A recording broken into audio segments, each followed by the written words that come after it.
pi bang yong đây mệt vàความสมบูรณ์sang đi để dễ hàng kèm thư đi kèm kèm đa thao lạ còn lại tiếp krim phu dùng nông doai đề gà tapu giờ nó thôn plan này đã bổ lại thôn đồ bò diploma này là lú đã bổ thằng yong đây ple pla ta cam thao cam pro bỏ mượt mệt nhịp nhạc mệt vàความtuần bởi vậy thằng tapu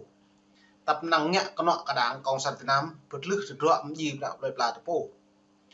nên là có kèm đồn vượt vã mời mò sao video phân tích và bình luận còn lại chun hàng lại ta về cái nào buồn sang đây gà thâu do cái lại có mấy tụ bởi này này thằng là trả Thái Lan này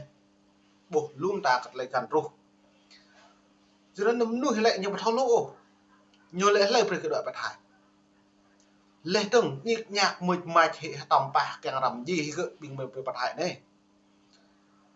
do nó nhớ có lại những nhạc nó khất tụ dùa như một mệt vả bây giờ đang bố đi nhạc ta ố đang túi nhạc bình phù mịt mạch nhịp nhạc nhiều pè lên mặt rằng mảng Facebook này lại nhiều tự do ngôn luận tự do thông tin tự do báo chí bây giờ tự do ngôn luận tự do thông tin tự do báo chí ôi phải dòng tề ple pla ta sót lại phiền mong sót lại phiền như bạn mong bắt ire tới đại đồ bát thái bát đại đồ mami đang trục xuất ấy từ đại lại tự do ngôn luận cao tự nhiên tổng thống Trump này cao tự nhiên bật cỡ po lại như tổng thống nó nhiều phá ra hàng nước nào buồn sẵn chính linh khan ở dạ miệt vềความตัวtại gì vật lệ yêu chữ Santa lại trục vào mi lại nhịp nhạc tổng tầm bạc càng cái gì hết tập năng lệ pro đi kia ông mò xịt ôi tới đã ông mò xịt chưa cất rằng pre dòng đời bẹp là đã trục vào mi đã trục chặt này dòng đời buồn sẵn nó còn mò mạng sao video pre nạ buồn sang đã thâu cờ pro lại tiếp vợ này hết tất cả pro cái đi chả bông mò po lại cổ cả đạo ta thâu ta mực ta thâu ta tôi ta bắt thâu ta kẹp cơ bông mò po cổ ta tạo căn po lại chẳng cái gì đã tập năng hết nhịp khi bị bắt hại tôi có mở sai cho đặt bên này cái đặc lắc nhiều hiếm mượt mạch nhịp nhạc nó nhớ mày dòng từ bla bla tôi bắt hại nhớ nhú hay chèm hả bữa đã lấy chèm vừa nhú chèm bạc to nhú hả thì nhịp nhạc dòng từ bla bla tôi bắt hại nè lệ rằng phải như cái nhiều bình bắt hại có bộ màu po lại như cái nhiều từ đây thao po lại như cái nhiều nhớ đặt năn nhiều nằm mạo tới ông có bị bảng bình bắt hại bình dòng từ đây gà tôi bắt hại vừa đặt cái nhiều màu nào đẹp không nó như là buồn sạp còn mấy cảm tạ dạ này nằm vào bên ô liện mày độ đất nước từ bán độ nước Mỹ lại tự do ngôn luận tự do tôi lên được nhậm chịu tự do nó lại tự do ít lại hủy băng tự do nó lại ít tùy nhậm phật này phật đi xăm ít xúc phạm à đang có quyền tùy tội dù nó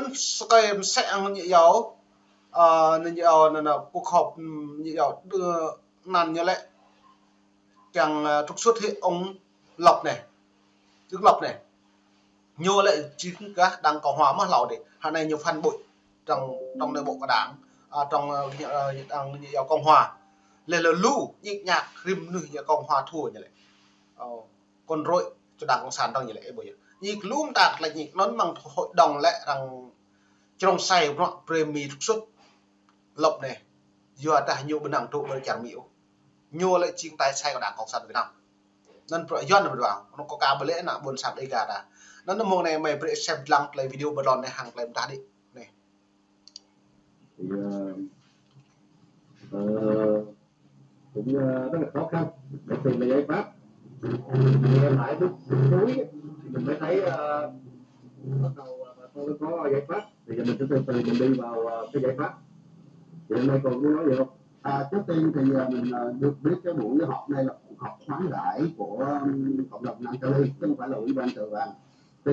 được biết là có thông báo là không có quay phim cho nên anh em mình làm cái tổng kết khi mà họp xong thì ở phía ngoài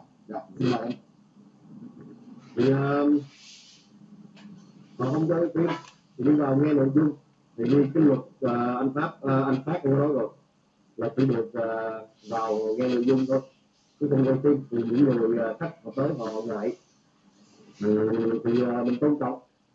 thì ông Pháp có nói cái luật là nếu mình nghe xong cái nội dung mình nắm bắt thì mình muốn là mình muốn truyền tải thế nào thì tùy nhưng mà giữ đúng cái nội dung của cuộc họp. Thì mình có ghi là cái nốt có số nhân vật trong cuộc họp cũng như là những biện pháp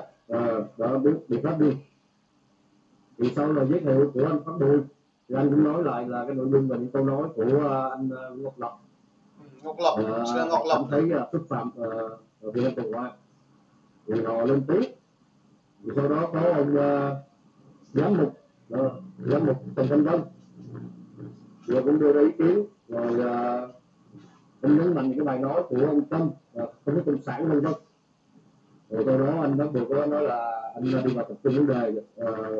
thì thời gian với giới hạn vân vân. Thì sau đó tới một nhân vật mình không có tên đại diện ủy ban chống cộng sản và tây sai vân vân.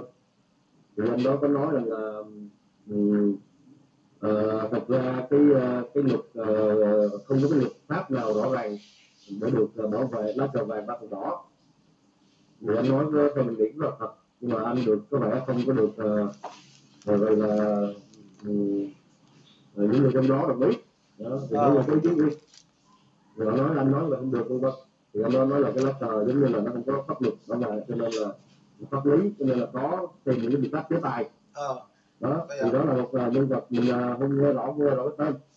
Thì anh đó anh đại diện cho ủy ban chống cộng sản TC.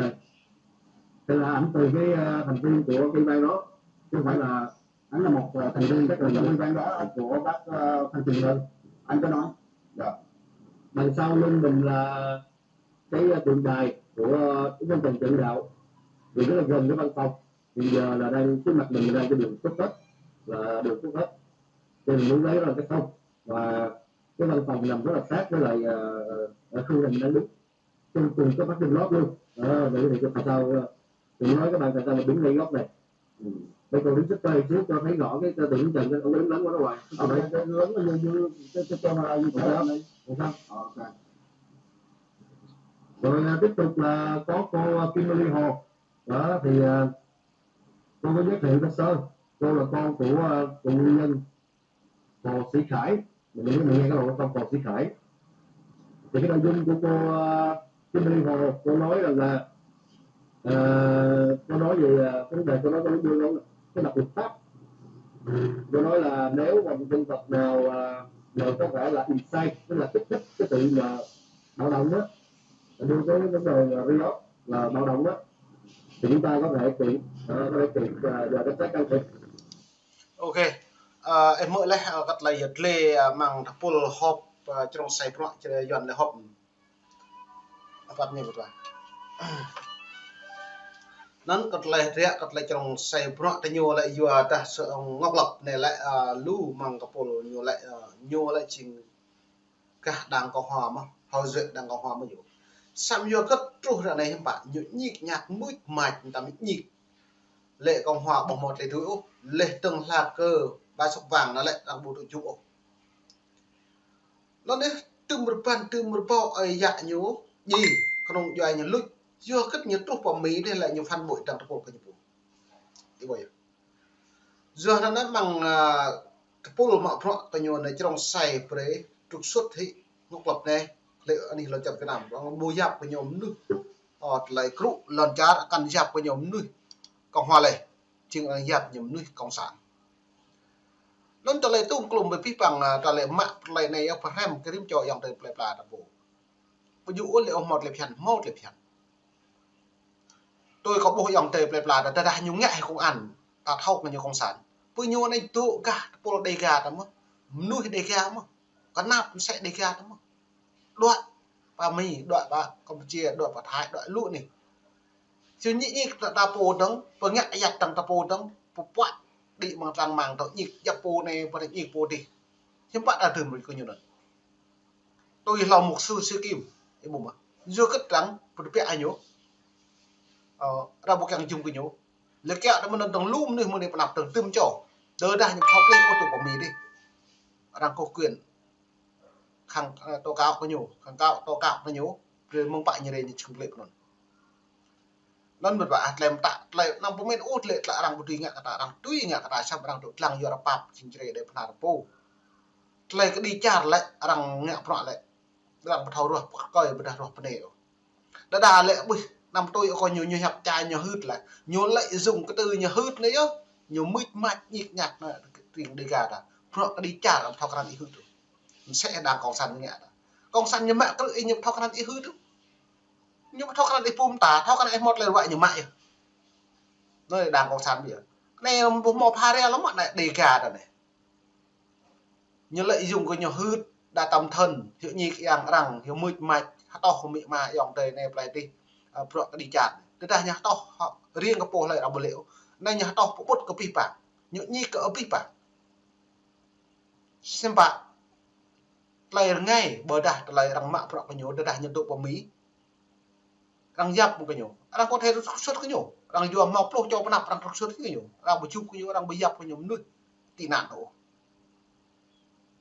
nó có buộc lại video đi gà đã độ bà mì đi pne châu đã coi đua châu thì nhổ mịt mạch lại màu sợi đời sẽ mọi problem thì nằm bên đó nạ buồn sàng tôi mấy độ bắt hại bây giờ một